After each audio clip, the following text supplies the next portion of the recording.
অমৰেন্দ্ৰ ডেকা যে সন্দীপন গাৰ্গে যেতিয়া এই তেখেতে এপিএসসি উত্তীৰ্ণ হৈছিল যেতিয়া তেওঁ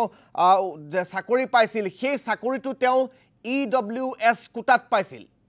ইকনমিক্যাল উইকাৰ সেকশন কোটাত তেওঁ সেই চাকৰিটো পাইছিল বুলি কৈছে কিন্তু তেওঁৰ পিতৃ এগৰাকী নামৰূপত চৰকাৰী চাকৰিত কৰ্মৰত এগৰাকী ব্যক্তি আছিল যাৰ ফলশ্ৰুতিত তেওঁ সেই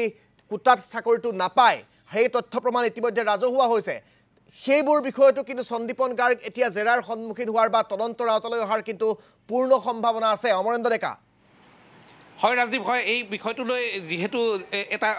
তাত কৰবাত নহয় কৰবাত দুৰ্নীতি এটা সংঘটিত হৈছিল এনে ধৰণৰ তথ্য এটা আৰক্ষীৰ হাতত পৰিছে আৰু এই বিষয়টো যেতিয়া সন্দীপন গাৰ্গক বাৰে বাৰে সিআইডিৰ জেৰালৈকে মতা হৈছিল তেতিয়া ছ'চিয়েল মিডিয়াতে এই বিষয়টো সম্পূৰ্ণভাৱে চৰ্চিত হৈছিল কাৰণ সন্দীপন গাৰ্গ আছিল এগৰাকী আৰক্ষী বিষয়া তেওঁ ইডব্লিউএছ কোটাত ইকনমিকেলি উইকাৰ সেকশনৰ কাৰণে যিটো কোটা থাকে যি ধৰণৰ আসন সংৰক্ষিত থাকে অৰ্থনৈতিকভাৱে পিছপৰা সেকশনৰ যিসকল লোক শ্ৰেণীৰ লোক তেওঁলোকৰ বাবে এটা আসন সংৰক্ষিত থাকে কিছু আসন সেই আসনত সেই সংৰক্ষিত আসনত আচলতে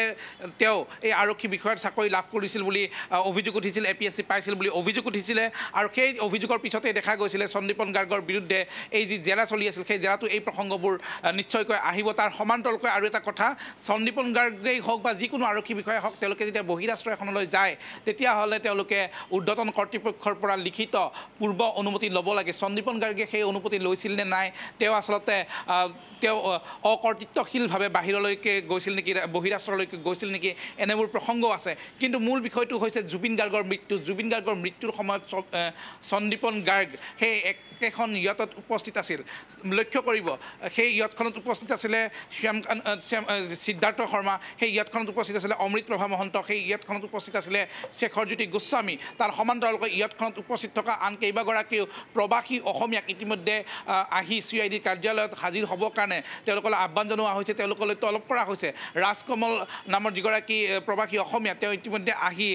সিআইডিৰ জেৰাৰ সন্মুখীন হৈছে সিআইডিৰ সন্মুখত তেওঁ ভাষ্য প্ৰদান কৰিছে এইগৰাকী সন্দীপন গাৰ্গেও যোৱা 6 দিন ধৰি প্ৰায় 6 দিন ধৰি কেইবা ঘণ্টা প্ৰায় প্ৰতিদিনে কেইবা ঘণ্টা আৰক্ষীৰ ওচৰত তেওঁ ভাষ্য প্ৰদান কৰি থাকিবলগীয়া হৈছিলে আৰক্ষীৰ ওচৰত সেই বিশেষ দিনটোত সেই দিনটোৰ আগদিনাখন কি সংঘটিত হৈছিলে সেই সংঘটিত হোৱা ঘটনাৰ ক্ৰমসমূহ তেওঁ আৰক্ষীৰ ওচৰত ব্যক্ত কৰিব লগা হৈছিলে ভাষ্য প্ৰদান কৰিবলগীয়া হৈছিলে এতিয়া ইমান দিনৰ জেৰাৰ অন্তত আৰক্ষীয়ে সন্দীপন গাৰ্গক এৰেষ্ট কৰাৰ গ্ৰেপ্তাৰ কৰাৰ কাৰণ কি হয়তো হ'ব পাৰে যে সন্দীপন গাৰ্গে যি ধৰণৰ ভাষ্য প্ৰদান কৰিছিল তেওঁৰ ভাষ্যসমূহৰ লগত তাত উপস্থিত থকা আন যিসকল যাত্ৰী আছিলে নৌকা বিহাৰলৈ যিসকল গৈছিলে সেই ইয়টখনত যিসকল আছিলে তেওঁলোকৰ ভাষ্য কৰবাত নহয় কৰবাত অমিল পাইছে তাৰ সমান্তৰালকৈ সন্দীপন গাৰ্গে যি ধৰণে বক্তব্য ৰাখিছিল সেই বক্তব্যত হয়তো কিবা কথা লুকুৱাবলৈ চেষ্টা কৰা বুলি আৰক্ষী প্ৰতিয়ন গৈছে যাৰ কাৰণে এতিয়া